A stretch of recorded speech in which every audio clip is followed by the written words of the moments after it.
Hello friends, you are watching my channel. Friends, मैं limitation act 1963 पर एक complete video series बना रही हूँ जो कि रेगुलरली मेरे चैनल पर अपडेट होती रहेंगी। मैं आशा करती हूँ कि ये आपको बहुत हेल्प करने वाली हैं। सबसे पहले आप मेरे चैनल को सब्सक्राइब कर लीजिए ताकि मेरे चैनल पर अपलोड होने वाली हर वीडियो का अपडेट आपके पास आता रहे। So friends, let's start.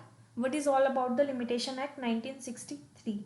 ये 19 लिमिटेशन एक्ट के ऊपर मेरा सेकंड वीडियो है। तो आज हम देख रहे हैं सेक्शन 3 क्या है।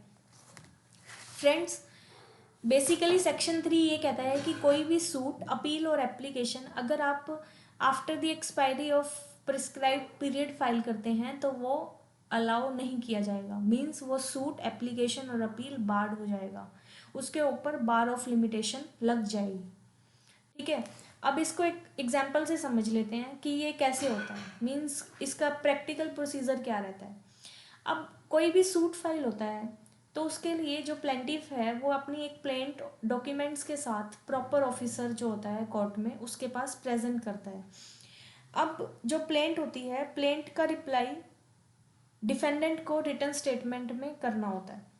अब रिटर्न स्टेटमेंट में डिफेंडेंट जो प्लेंटिफ के एलिगेशंस हैं उसका रिप्लाई देता है कि उसने कुछ मतलब उसको कुछ गिल्टी है या नहीं है। उस वो अपने जो भी क्लेम्स हैं प्लेंटिफ के उसको एडमिट करता है या डिनाई करता है। साथ में डिफेंडेंट के पास राइट्स भी होते हैं कि अगर उसके पास कोई एक्स्ट्रा इश्यू है वो उसको भी रेज कर सकता है। अब मान लीजिए कि प्लेंटिफ ने सूट फाइल किया है आफ्टर द प्रिस्क्राइब्ड पीरियड, तो उस केस में डिफेंडेंट के पास इश्यू ऑफ लॉ है कि जो सूट फाइल हुआ है वो after the prescribed period file हुआ है, तो उसके लिए वो ऑब्जेक्शन फाइल करेगा कि इस सूट को बार कर दीजिए, ये बार ऑफ लिमिटेशन के अंडर कवर हो जाएगा। बट कई बार क्या हो सकता है कि प्लेंटिफ ने सूट फाइल कर दिया आफ्टर द प्रिस्क्राइब्ड पीरियड और डिफेंडेंट ने कोई ऑब्जेक्शन रेज नहीं की, तो उस केस में सेक्शन 3 कहता है कि कोर्ट की भी ड्यूटी है कि वो सूट को अलाउ नहीं करे। चाहे डिफेंडेंट उसके लिए ऑब्जेक्शन करे या ना करे, कोर्ट की ये ड्यूटी है कि वो उस सूट को अलाउ नहीं करे जिसका प्रिस्क्राइब पीरियड एक्सपायर हो गया है। तो ये जो लास्ट लाइन दी गई है सेक्शन 3 सब सेक्शन 1 में, ये यही बात करता है कि although limitation has not been set up as a defence. Defence में डिफेंस कौन लेगा? डिफेंडेंट लेगा। डिफेंस में लिमिटेशन से रिलेटेड कोई डिफेंस नहीं लिया गया है, तब भी कोर्ट सूट को अलाउ नहीं करेगा। ठीक है। अब सेक्शन 3 सब सेक्शन 1 में जो फर्स्ट लाइन दी है, subject to the provisions contained in section 4 to 24 inclusive, इसका यही मतलब है कि जो पीरियड ऑफ लिमिटेशन है उसमें सेक्शन 4 और सेक्शन 24 से लेकर सभी सेक्शन को इंक्लूड करते हुए जो प्रिस्क्राइब पीरियड आएगा उसको कंसिडर करेंगे हम। अब दोनों में क्या डिफरेंस होता है पीरियड ऑफ लिमिटेशन और प्रिस्क्राइब पीरियड में, वो हमने अपनी फर्स्ट वीडियो में देख लिया था। ठीक है फ्रेंड्स, अब हम सब सेक्शन 2 देखते हैं इसका। अब ये कह रहा है कि ए सूट इज इंस्टीट्यूटेड, ये क्लैरिफिकेशन देता है। ये कह रहा है कि सूट को कब माना जाएगा, वो इंस्टीट्यूट हो गया है। ठीक है ना। सब सेक्शन 1 में हम कह रहे हैं every suit instituted, means suit कब स्टार्ट हुआ, तो सूट कब स्टार्ट होगा, कब माना जाएगा, वो हमें सब सेक्शन 2 में इसकी क्लैरिफिकेशन दी है। In an ordinary case where the plaint is presented to the proper officer, इसको एक डायग्राम के थ्रू समझते हैं। अब मान लीजिए एक कॉज ऑफ एक्शन अराइज होता है हमारा, मीन्स कोई प्लेंटिफ है, उसका कोई लीगल राइट था जो कि डिफेंडेंट ने वायलेट कर दिया। जैसे ही उसने वायलेट किया, प्लेंटिफ के पास राइट है कि वो सूट को फाइल करे, बट सूट को फाइल किया जाएगा with in the prescribed period. ठीक है, यहाँ पे इसका प्रिस्क्राइब्ड पीरियड दिया गया है। सूट उसने फाइल कर दिया with in prescribed period, means इससे पहले उसने सूट को फाइल कर दिया। अब जब उसने ये जो अपनी प्लेंट, अपनी जो एप्लीकेशन है वो प्रॉपर ऑफिसर के पास अप्लाई की, तभी से मान लिया जाएगा कि सूट इंस्टीट्यूट हो गया है। ठीक है फ्रेंड्स। अब क्या हो सकता है कि जब आप प्रॉपर ऑफिसर के पास अपनी एप्लीकेशन लगाते हो, प्लेंट डॉक्यूमेंट सब देते हो, तो उसमें कुछ मिस्टेक्स हो सकती हैं। जैसे कि आपको प्लेंट को डुप्लीकेट में फाइल करना होता है, बट आपने सिंगल कॉपी दी है, तो वो आपको बोलेगा कि करेक्शन करके दीजिए। अब मान लीजिए आपको 7 डेज़ का टाइम दिया गया है, अब 7 डेज़ के बाद आप करेक्शंस करते हो, तो उस केस में कब मानेंगे कि आपका सूट है जो कब स्टार्ट हुआ है? जब आपने ओरिजिनल एप्लीकेशन दी तब, या फिर 7 दिन के बाद जब आपने करेक्शंस करके दी हैं तब। इस केस में ये कहता है कि जब ओरिजिनल एप्लीकेशन दी है तभी से मान लिया जाएगा। मीन्स ये रिलेट बैक कर लेगा जब ओरिजिनल एप्लीकेशन दी गई है। ठीक है, अब हम नेक्स्ट पे मूव करते हैं। यहाँ बात हो रही है in the case of pauper when his application for leave to sue as a pauper is made. अब ये क्या केस है कि कई बार प्लेंटिफ होता है, वो गरीब है, उसके पास कोर्ट फीस नहीं है कि वो फाइल कर सके। इस केस में अब उस बेचारे के पास क्या बचता है ऑप्शन, कि वो कोर्ट में जाए, वो कोर्ट को कहे कि जी मेरे पास कोर्ट फीस देने के भी पैसे नहीं हैं, तो मुझे बिना कोर्ट फीस के ही आप सूट फाइल करने की इजाज़त दे दीजिए। ठीक है, ये एप्लीकेशन जो लगती है वो अंडर ऑर्डर 33 ऑफ सीपीसी लगती है। अब वो एप्लीकेशन लगा देता है। ठीक है, अब एप्लीकेशन डिसाइड होने में थोड़ा टाइम तो लगता ही है। अब उसका जो प्रिस्क्राइब पीरियड है वो ख़त्म हो जाता है बीच के टाइम में, जब तक प्रोसीडिंग्स चल रही हैं। अब जो कोर्ट का ऑर्डर है वो यहाँ पे आता है आफ्टर द प्रिस्क्राइब पीरियड। अब यहाँ पे 2 केस हो सकते हैं, या तो उसको कोर्ट अलाउ कर सकती है या नहीं करेगी। ठीक है, बट सेक्शन 3 सबसेक्शन 2 में हमें बताया गया है वो केस जहाँ पे कोर्ट एग्री कर जाती है कि आप बिना कोर्ट फीस के सूट फाइल कर लीजिए। तो इस केस में कब माना जाएगा कि आपका सूट स्टार्ट हो गया है? इस केस में माना जाएगा जब आपने ओरिजिनल एप्लीकेशन लगाई थी अंडर ऑर्डर 33 के लिए, आपका तभी से मान लिया जाएगा कि आपका सूट स्टार्ट हो गया है। ठीक है, तो ये रिलेट बैक कर जाएगा। ओके फ्रेंड्स, अब हम दोबारा सेक्शन 3 पर चलते हैं। सेक्शन 3 का सबसेक्शन 2 का थर्ड पार्ट है ये। In the case of a claim against a company which is being wound up by the court when the claimant first sent in his claim to the official liquidator। अब यहाँ पर एक company की बात हो रही है जो कि वाइंडिंग अप में चली गई है। ठीक है, अब अगर कोई भी कंपनी वाइंडिंग अप में जाती है तो उसका एक ऑफिशियल लिक्विडेटर अपॉइंट होता है, वो उसके सारे क्लेम सब चीज़ें उसी के कंट्रोल में होती है, वही चीज़ें ही सब देखता है। अगर किसी भी प्लेंटिफ का कंपनी के अगेंस्ट में कोई क्लेम है तो वो उसको कैसे क्लेम करें? अब इस केस में ये बताया गया है कि वो सूट तो फाइल कर सकता है, बट पहले वो ऑफिशियल लिक्विडेटर के पास अपना क्लेम भेजता है। ठीक है, तो जो सूट मान लो उसके बाद फाइल करता है, तो इस केस में ये माना जाएगा कि आपका जो सूट स्टार्ट हो जाएगा वो तभी से स्टार्ट हो जाएगा जब आपने ऑफिशियल लिक्विडेटर के पास अपनी एप्लीकेशन दी है।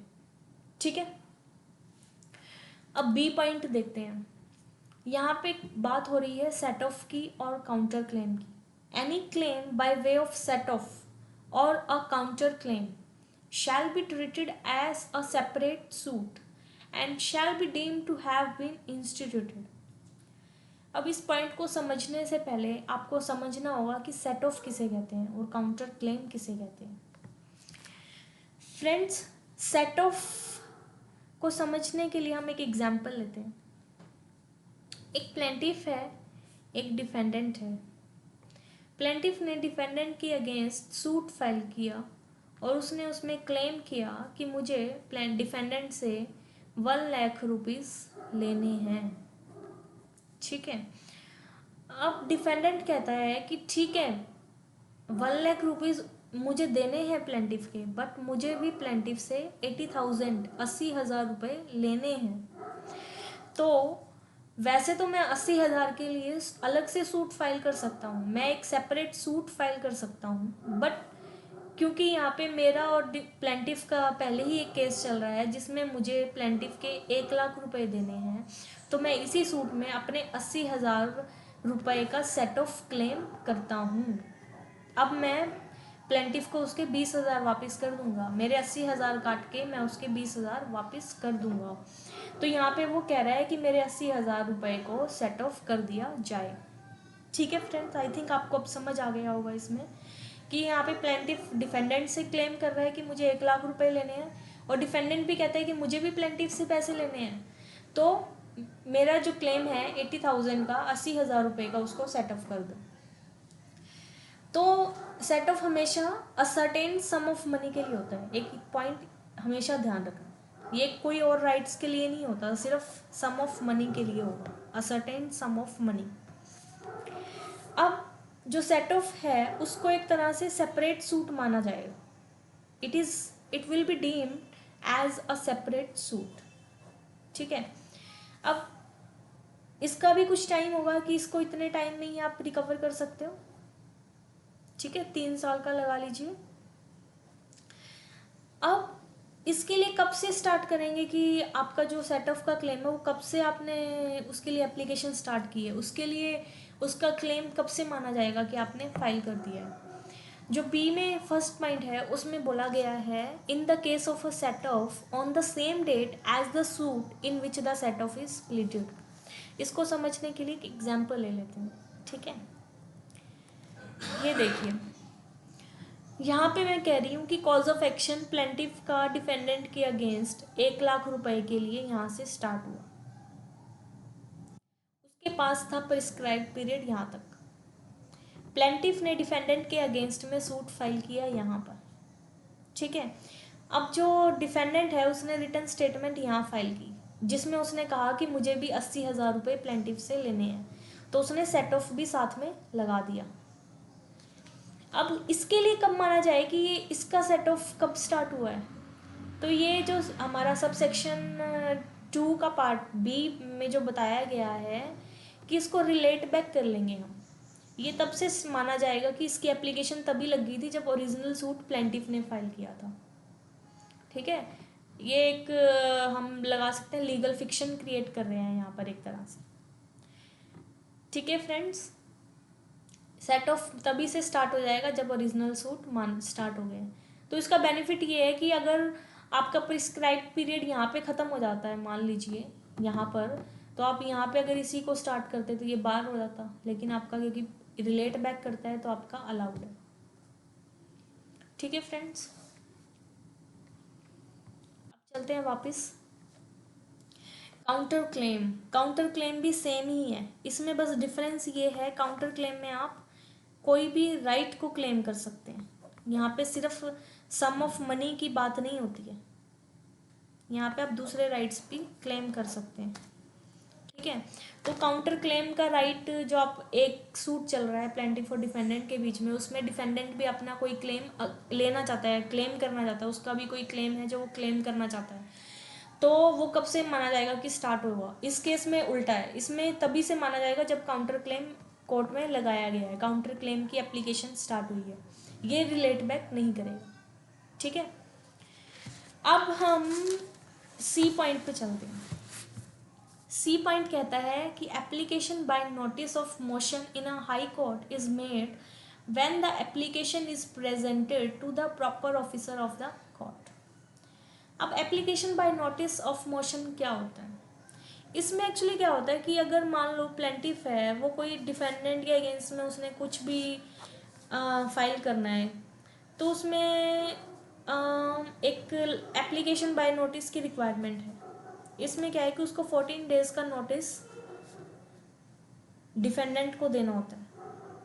ठीक है, अब वो डिफेंडेंट को देगा, इसमें साथ में एक एफिडेविट भी लगाएगा कोर्ट में कि मैंने 14 डेज का नोटिस सर्व कर दिया है। तो इस केस में आपका सूट कब माना जाए, एप्लीकेशन जो आपने लगाई है वो कब से मानी जाएगी कि कब से आपकी स्टार्ट हुई है, वो तब से माना जाएगा जब आपने हाई कोर्ट में अपनी एप्लीकेशन लगाई है, ना कि तब से जब आपने 14 डेज का नोटिस सर्व किया। ठीक है फ्रेंड्स, आई थिंक सेक्शन 3 हमारा अच्छे से कवर हो गया है। अगर आपकी कोई भी क्वेरी है, कोई क्वेश्चन है, तो आप नीचे कमेंट बॉक्स में मुझे छोड़ सकते हैं कमेंट।